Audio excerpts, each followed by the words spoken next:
Mais les gens, bien que c'est que Jésus faisait, mais les gens ne l'aimaient pas. Alléluia. Je vais dire à quelqu'un ce matin, n'attends pas aussi à ce que tout le monde puisse t'aimer. Je te dis ce matin, ne te mets pas dans ta tête que tout le monde puisse t'acclamer. Il y a des choses que tu feras que les gens ne t'acclameront pas. Ces choses-là seront pour la gloire de Dieu. Mais forcément, ces choses-là ne plairont pas à Dieu. Je vais dire à l'église ce matin que la voix du peuple n'est toujours pas la voix de Dieu. Puisque si la voix du peuple était la voix de Dieu, Dieu t'a dit que Dieu allait être d'accord avec le peuple de crucifier Jésus. Tout le peuple était d'accord que Jésus soit crucifié, mais ce n'était pas la voix de Dieu. La voix de Dieu, elle est contraire de ma volonté, de ta volonté. Tout le monde peut dire oui, on veut que ça soit comme ça, mais la volonté de Dieu peut être contraire. C'est pourquoi dans la vie, apprends à vivre avec la volonté de Dieu. Dans la vie, accepte la volonté de Dieu. La volonté de Dieu, quand elle arrive, au début, elle peut être difficile, compliquée pour toi. Quand la volonté de Dieu arrive, il est difficile d'accepter la volonté de Dieu. Mais on est obligé d'accepter ce que Dieu veut. On ne peut rien faire. Voilà pourquoi, quand Jésus a vu qu'il allait mourir sur la croix, il a dit, Père, je ne veux pas de cette mort. S'il te plaît, éloigne de moi cette mort. Éloigne de moi cette souffrance. Mais après, il dira toutefois, non pas ma volonté. Non pas ce que je veux, mais ce que tu veux. Un vrai chrétien, c'est celui qui a pris sa volonté et qui l'a plié dans la volonté du Seigneur. Un vrai chrétien, une vraie chrétienne, c'est la personne qui accepte la volonté de Dieu, bien qu'elle fait mal, bien qu'elle fait souffrir cette volonté, mais vous l'acceptez comme ça et vous dites oui. Donc tout ce qu'un prisonnier pense, c'est contre sa volonté, c'est contre son gré. En d'autres termes, un prisonnier ne vit pas. Un prisonnier ne vit pas ce qu'il désire. Peut-être que tu es aussi un prisonnier ce matin. Peut-être que tu es aussi une prisonnière ce matin.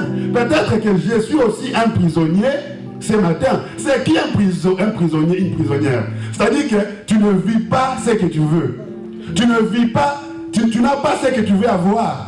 Tu ne vis pas selon que tu devrais vivre. En fait, on t'impose une vie que toi tu ne veux pas. Nous vivons avec beaucoup de prisonniers. Tu peux être ce prisonnier ce matin. Je peux être ce prisonnier ce matin. Il y a des choses que je désire plusieurs années que je n'arrive toujours pas à voir. Il y a des choses que je veux voir, mais que je n'arrive pas à voir. Je suis prisonnier quelque part. Tu es prisonnier quelque part. Alléluia. Mais en ce temps-là, pour libérer un prisonnier, il fallait plusieurs choses.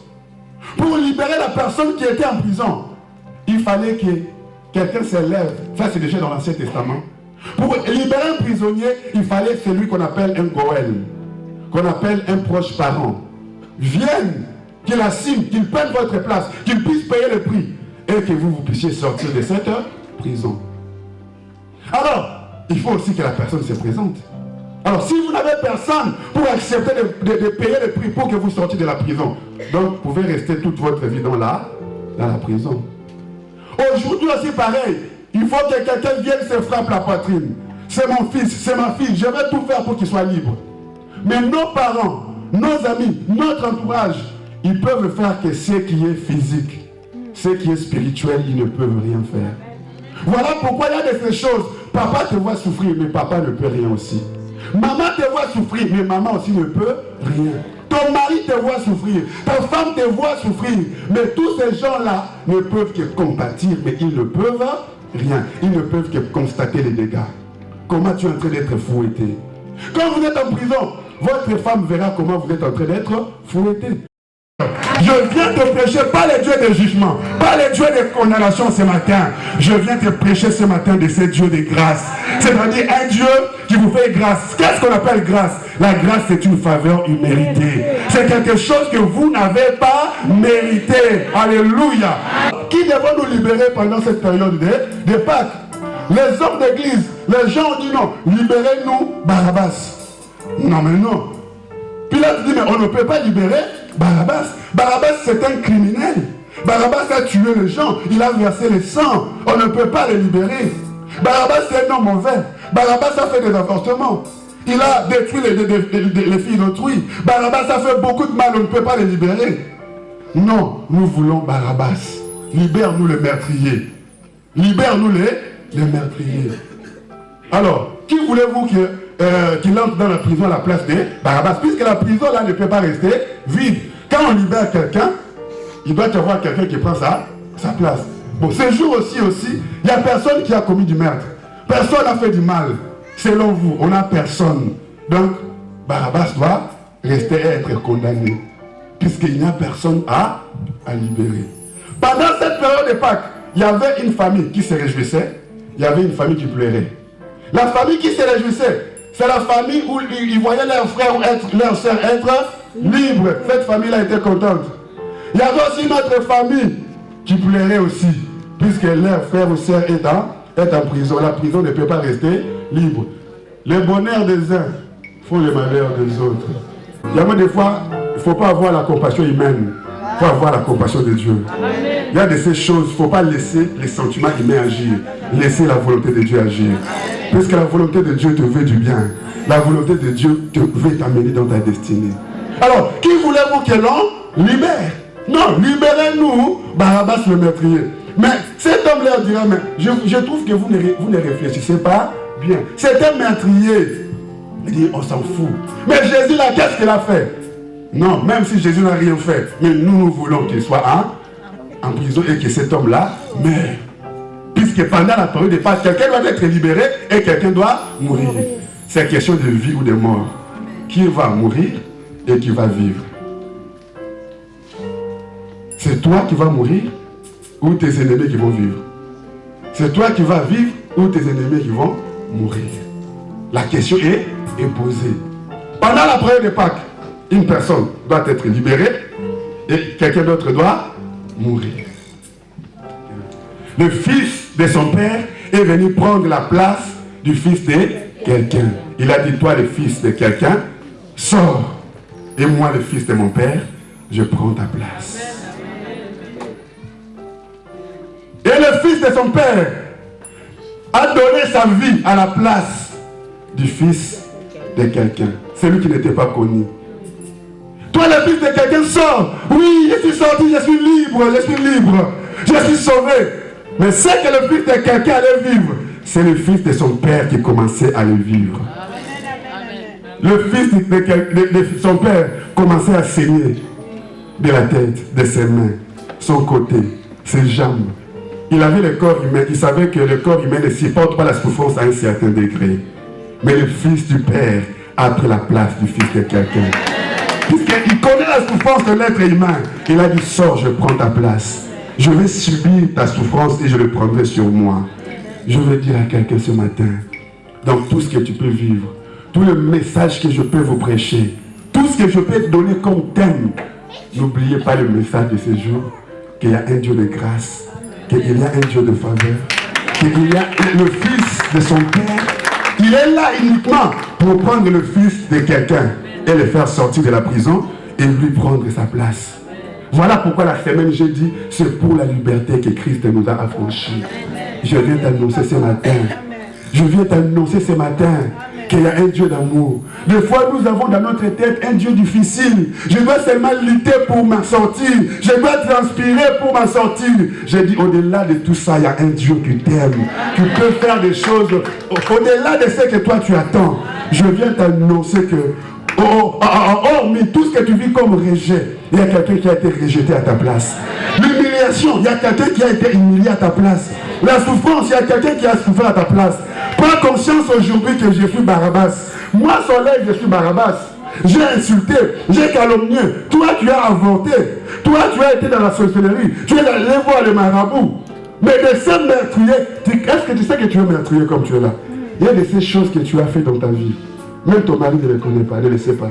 Même ta femme ne le sait pas. Jusqu'à ce que tu mourras, tu ne le diras pas. Parce que si tu le dis à ton mari, à ta femme, ça sera la fin du monde. Mais il n'y a que Dieu seul qui connaît ces choses-là. En fait, tu es un criminel, maman. Je suis un criminel. Nous sommes des criminels. Mais des criminels, Barabbas que nous sommes, quelqu'un est venu prendre notre place. Il a dit, je prends ta place. Donc ta condamnation, je la prends sur moi. Mon cœur n'est plus à vendre. Mon mariage n'est plus à vendre. Ma santé n'est plus à vendre. Mon succès n'est plus à vendre. Puisque le fils de son père a pris ma place, le fils de quelqu'un. Il a pris ma vie et il m'a donné sa vie. Satan, tu ne peux pas, cette vie ne m'appartient pas. Voilà pourquoi l'apôtre Paul pouvait dire, ce n'est plus moi qui vis, c'est Christ qui vit en moi. Ce n'est plus moi qui vis, puisque Christ a pris ma place. Dis Seigneur, prends tout. Non, sopona. Après, nous irons en français pour que tout le monde comprenne. Est-ce que tu as compris mon message d'aujourd'hui? Je voulais te rassurer qu'il y a quelqu'un, le fils de quelqu'un. Le fils de quelqu'un. Le fils de Dieu. Le fils de son père a pris la place. Le fils de son père a pris la place du fils de quelqu'un. Pour tout Seigneur, Jésus, oui, prends tout Seigneur, tout avec, oh oui, prends tout Seigneur, pour tout Seigneur, Jésus, oui, prends tout. En fait, il a des enfants.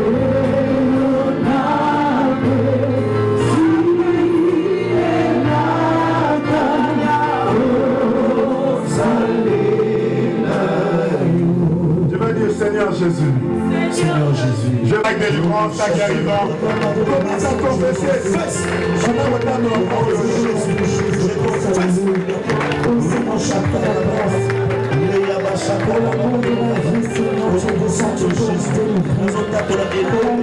Seigneur, nous sommes de la Seigneur, ce chèque, la catholique de l'autre, au nom de Jésus-Christ, je confesse la gloire, je confesse la gloire de ma vie, au nom de Jésus-Christ, au nom de Jésus-Christ, au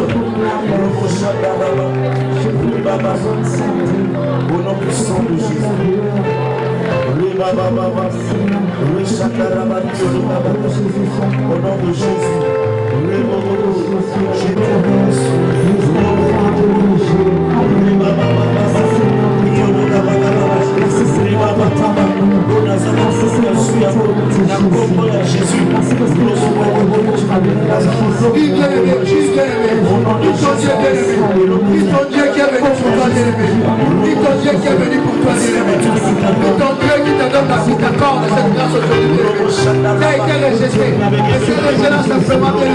C'est pour t'amener à la victoire. C'est le Seigneur pour t'amener à la victoire, bien aimé. C'est le Seigneur pour t'amener à la victoire. Pourquoi Jésus-Christ prend le temps de Jésus? Pourquoi Jésus-Christ prend le temps de Je veux t'élouer, mon Dieu, car tu m'as racheté, mon Dieu. Oui, je t'adore, car tu es digne de louange. Tu as reçu de ton Seigneur un nom glorieux au-dessus de ton nom dans les cieux.